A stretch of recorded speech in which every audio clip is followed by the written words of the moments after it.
Immaculate, which is a sort of horror thriller drama written by Andrew Lobel, directed by Michael Moen, stars Sydney Sweeney, who was brilliant in Reality. You know, that absolutely palm-sweatingly tense thing based on the actual arrest of Reality Winner. She was also very, very good as the bratty daughter in the first series of White Lotus season 1.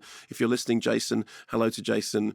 He's currently filming White Lotus season 3. He sent me a little video of himself on a beach and said, "It's a hard life. I have my own butler." My goodness. I know. Really? Yeah, precisely. Anyway, so Sydney Sweeney also co-produces. This is apparently a passion project for her. So she plays Cecilia, who was saved as a child from a horrifying Omen 2-style frozen lake accident. It goes in under the ice, in which technically she died and then came back from the dead. We meet her arriving in Italy, where she's going to a convent, a remote convent, which we know from an opening setup is not big on people leaving. She's going there to take her vows and to serve there. The place is strange. Some of the nuns appear to have cross-shaped scars on their feet.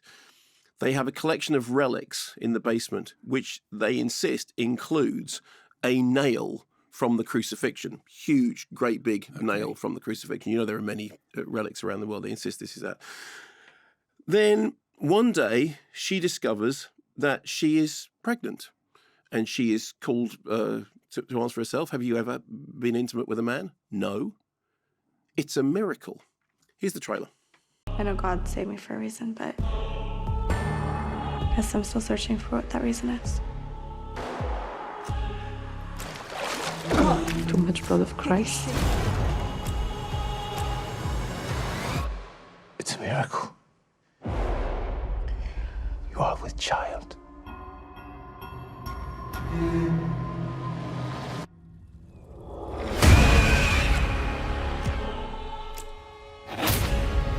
Out of all the women in the world, why did he choose me? How can we trust what's inside you? So you can see, obviously, I mean, the pregnancy was unasked for, as is the nature of the story, and not entirely welcome. Just in that trailer that we just looked at, somebody falls off a roof.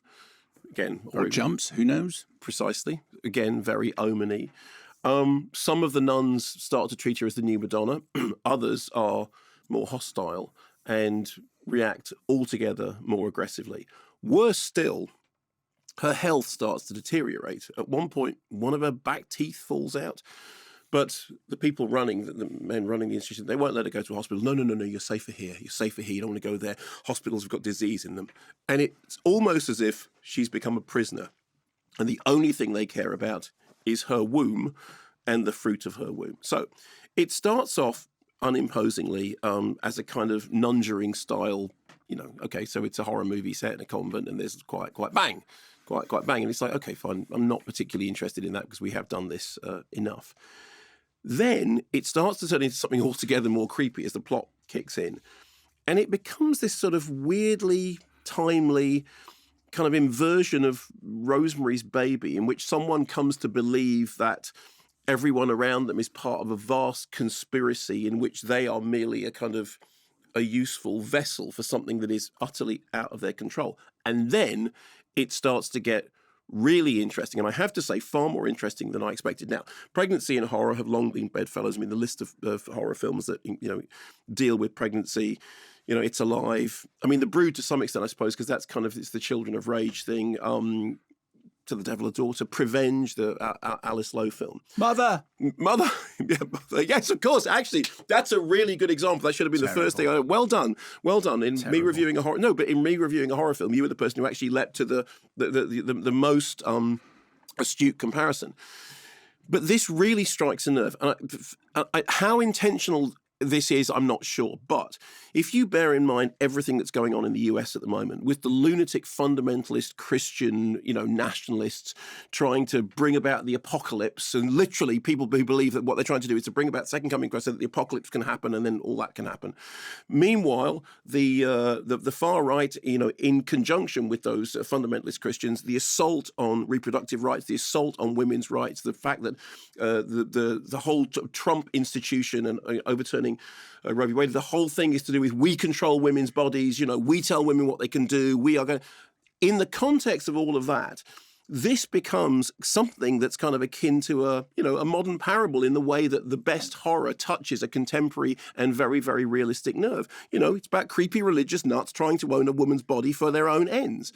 There are elements of The Omen in there. There are references to other films, but what I really didn't expect was for it to go as far out there as it does.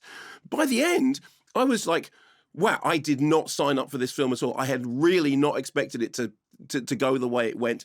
Top marks to Sydney Sweeney, who is just terrific. And anyone who sees the film, the final sequence with Sydney Sweeney is just fantastic. And it's one of those things it's going to go down as the, didn't you like that movie? Didn't you think that final sequence was great? My friend Linda Marek, a great film critic who I'm a great admirer of, said to me, I saw this film and I thought, this is made for Mark. And she was absolutely right. It was so unexpected. And in a way, it's kind of, in reviewing it, I'm kind of spoiling it because I'm saying that I went in to see it just thinking, oh, it's a creepy nun movie. And I came out thinking, wow. Is the end as good as the Maud film? Very different, but also weirdly, again, you've done this twice now. No, it's great. Never happened again. Twice in a review of a horror film, you have picked more astute comparisons than the films that I noted down. Okay. I have taught you well. And a 15 certificate? An 18 certificate for strong, bloody violence. And that's just the least of it. Wow. But of course, under the new guidelines, yeah, PG. Whatever.